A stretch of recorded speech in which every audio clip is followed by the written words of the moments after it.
La Jetee, Soleil.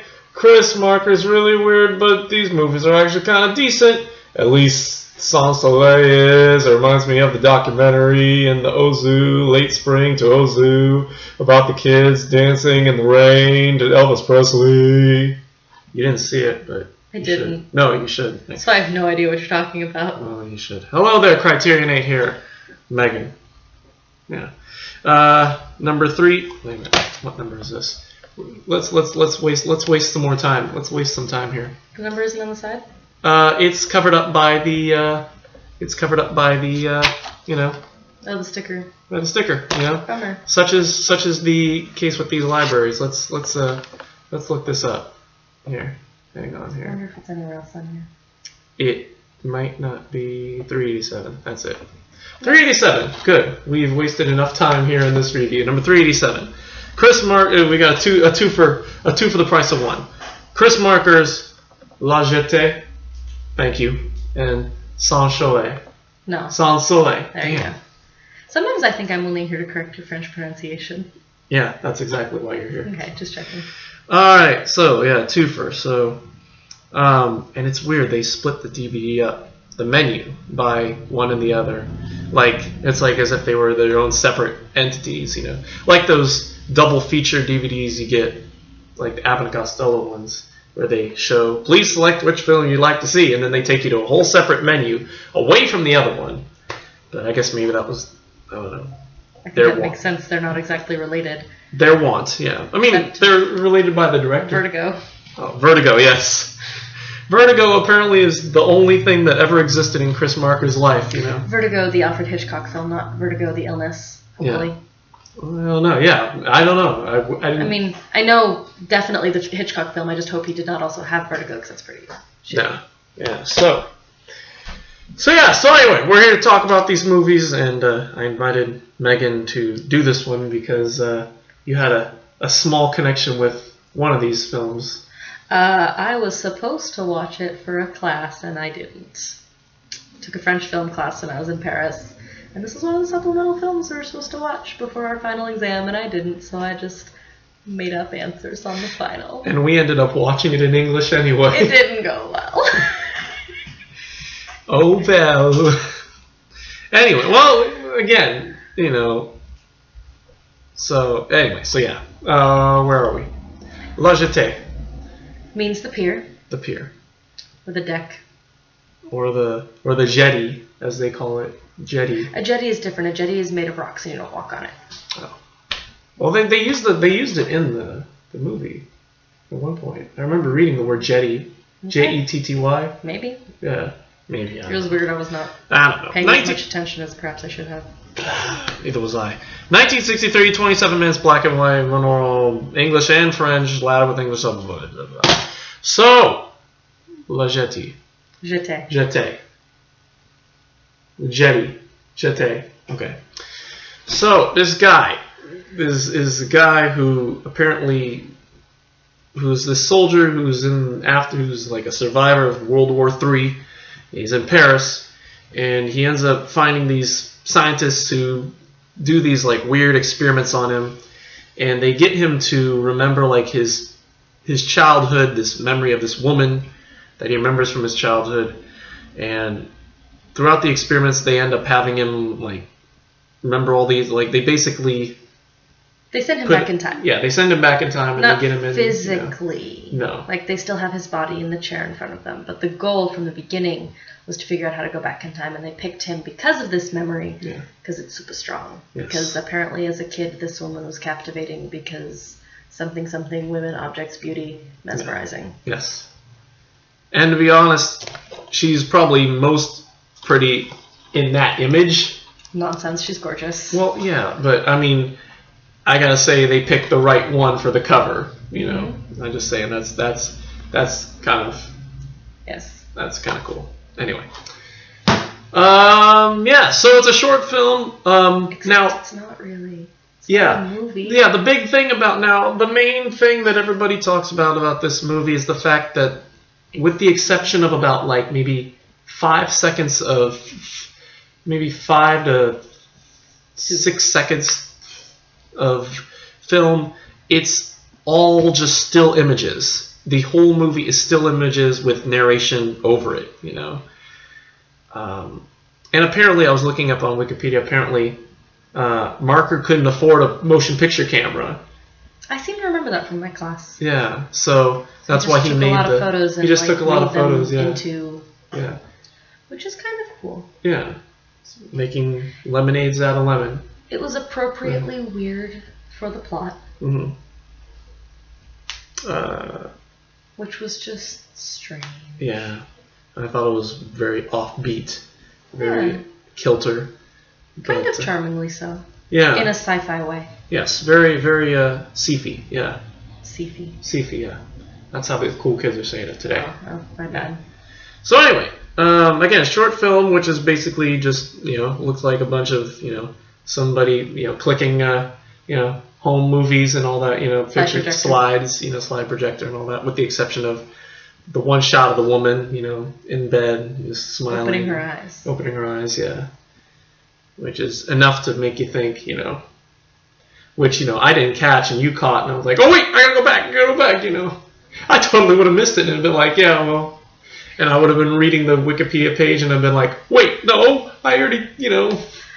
I think that there is probably a significance to that being the moment. I know the whole eye-opening thing, but I didn't really get this movie enough to explain that or to speak to that.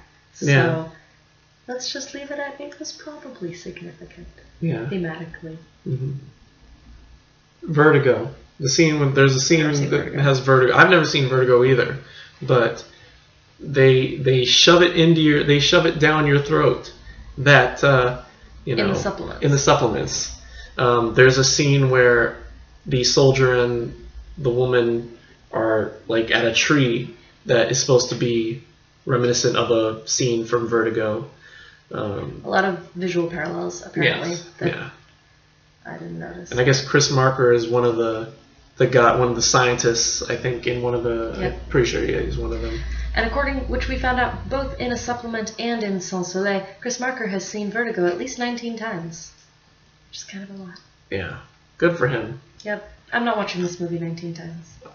I don't think I'm even watching it twice. What, Vertigo? No. Oh, Soleil? Soleil. Even as short as it is, even at 27 minutes long? No, that's La Jetee, is 27 minutes. Oh, Soleil, we haven't gotten to there yet. No, but I'm saying I wouldn't watch either of these 19 times. Ah, okay, well, that's fair enough. I will let you have it, sure. So, anyway, La Jetee, let's see, it's weird, it's short, it won't kill you, but it'll make you wonder what the heck's going on when you realize that nothing is going to move until, you know, that one little bit. B plus. B plus, yeah. All right. B plus, B. That's fine. Because it's a French film, I mean, not because it's a French film, because it's a short film. French film is a whole other idea. Because it's a short film, it's not surprising that it's weird. Yes. Because it's a short film, it's not something, you know, like if Soleil were the exact same way, just an hour and 43 minutes of still images, I might, you know, yeah, I know, you can't even think, you can't even process that. I can't, you know, I'd be like, It's like, is this all this guy does? This guy really needs to make some money and buy a film, buy a. Yeah, documentaries. Ooh, my eyes are watery from like opening them wide. Documentary making was not exactly a profitable endeavor. Yeah. Still isn't, probably. No. But certainly not when Marco was making movies. Yes. So yeah, La Jetee, B plus B. There's that. Supplements. Because they split the supplements up between the two things. More for La Jetee than Soleil. Maybe because, you know, I don't know. So anyway, there's a whole bits and pieces of supplement. An interview with Jean-Pierre Gorin, who we remember from Tout va bien with Godard. Tout va bien. Thank you. I like Tout. It sounds like fart. Are you 3? No, no. So yeah, what else we got? Yeah, so it's split up in like bunches of segments you can watch. There's a piece by Chris Dark called Chris on Chris, which features an interview with Terry Gilliam, who directed a movie called 12 Monkeys, which I can't remember. I don't think that's part of the Criterion Collection. I know The Fisher King is. That's on the Criterion. Obviously, Brazil, Time Bandits, Fear and Loathing in Las Vegas, all Terry Gilliam films, but I don't think 12 Monkeys is in, and I'm not going to subject you to it. Although we could find out right now. We've still got the link open here. Let's find out. Gilliam. Could have just typed in 12 Monkeys. I could have, but how not fun would that have been? Yep, okay, so it's not part of the Criterion Collection. Someday, though. So anyway. So yeah, and then there's some other guy who made a CD-ROM that the interview went to. And then what else? There's an interview, there's an excerpt from a show called, pronounce that for me, Court Circuit. Court Circuit, I guess. Le Magazine. Le Magazine. So, Court Circuit. Sure. Yeah. I don't know. That could be an anglicized title. It could just be Court Circuit. There you go. I Probably have no Court. idea. I like Court Circuit. But it's probably Court Circuit. I don't know things. So yeah, Court Circuit. Yeah. Yep. It's there's two segments from the show. One that is about Marker's obsession with Vertigo, and then another one about the David Bowie video "Jump They Say," which is based on La Jetée, the plot and all that. And yeah, I'm familiar with the song. I just had never seen the music video before, so yeah, that was kind of cool. So anyway, what else? So yeah, that's basically that. Oh yeah, we should mention that. Both La Jetée and Sans Soleil have both English and French versions. Soundtracks, yeah. Because there's no dialogue; it's all narration. Yeah. We went with French for La Jetée. We did. Because we didn't know better. We didn't realize what was going on. You know. It was a little confusing. Yeah. And then Sans Soleil we went with English. Once we figured out Marker's style and all that. So. And I think that was, for me, largely because the images were so interesting that it was frustrating to try it. You know, you missed them when you were trying to read the subtitles. And my French is no longer good enough to understand the narration, and I don't think yours ever was. Yes. So that is all too true. Sans Soleil, 1983, 103 minutes, color, black and white, monaural, English and French.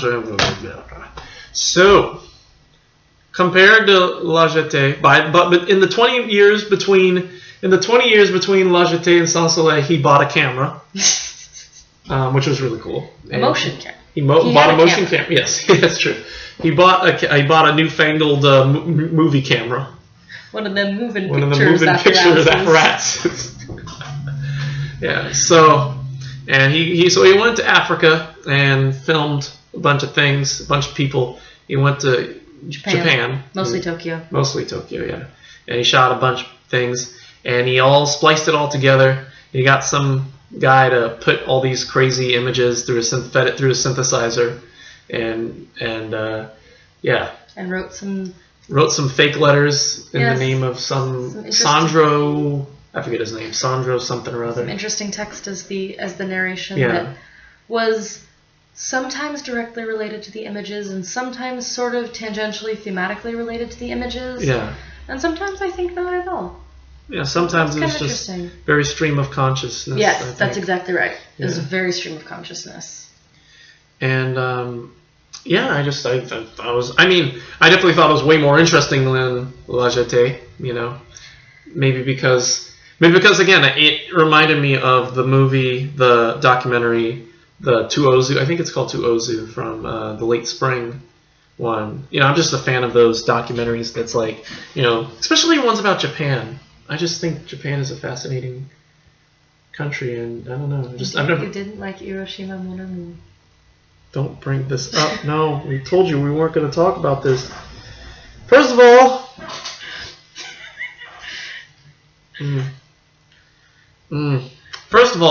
that's not a documentary. Second of all, no. I will pull up you want me to pull up, I bet you there's like 9 more comments from people, in between the time that we started and now, people saying that, that I suck for, not liking it, I have never said that. Yeah, well, you're cool. So anyway, Soleil, so yeah, there's not much to say. It's just one of those movies you gotta see for yourself, The dialogue just kind of, again, is kind of interesting. The narration is interesting.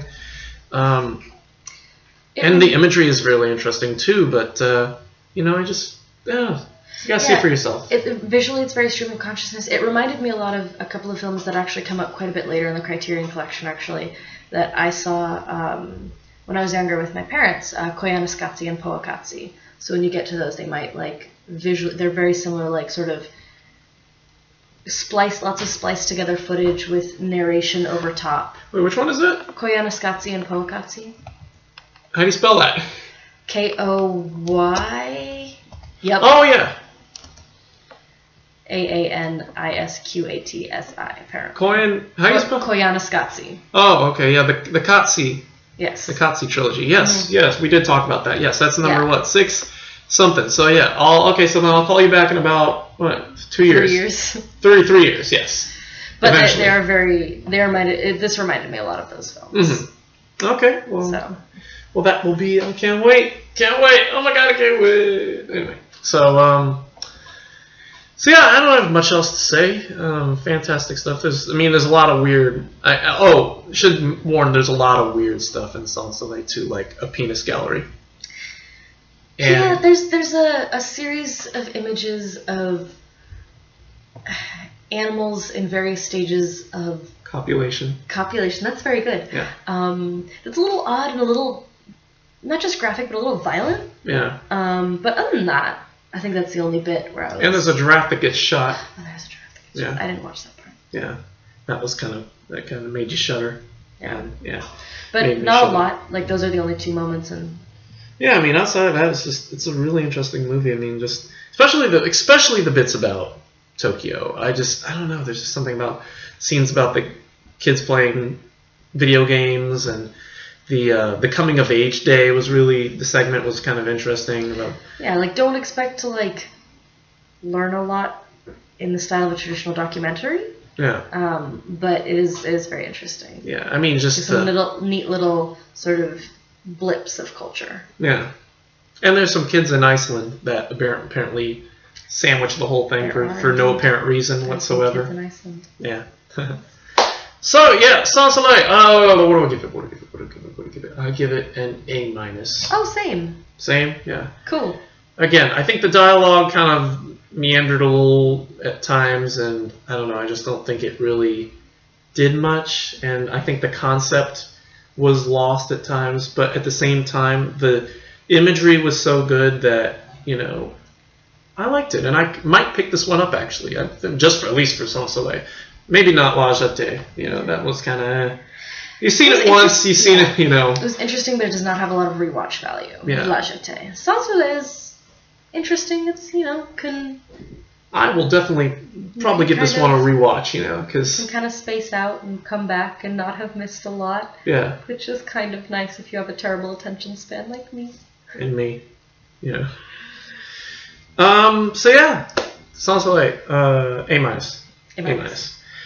All right. The only other thing there was another 17-minute interview with Goran. He talks about Marker and Soleil, and there you are. So anyway, so that's it for La Jetée, B+, B, Soleil, A- between us then.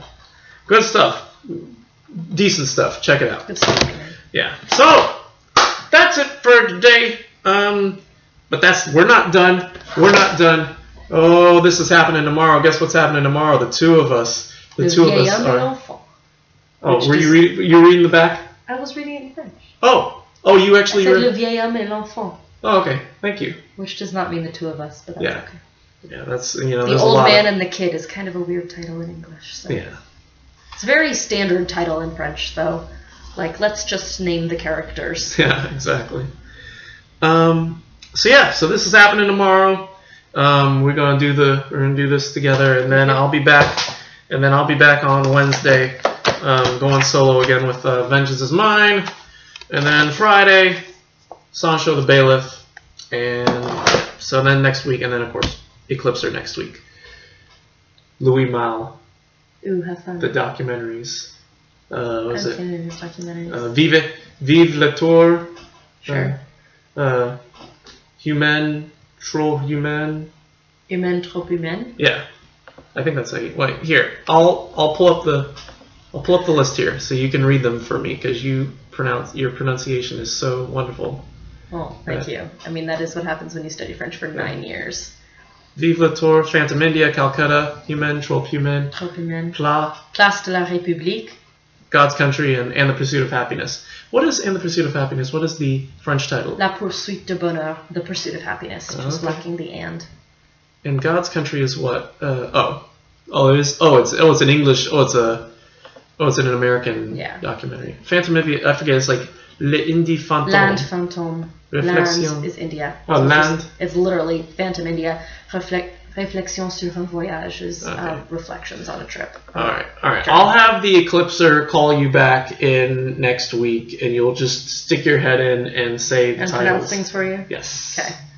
Well, not me, the Eclipser. Oh, my bad. Yeah. No. We're two separate people. I knew that. I know we look alike. You do, and I get confused sometimes. Yeah, it happens. I get confused too. So anyway, that's it for me. Thank you for watching. Morals. La Jetee, morals.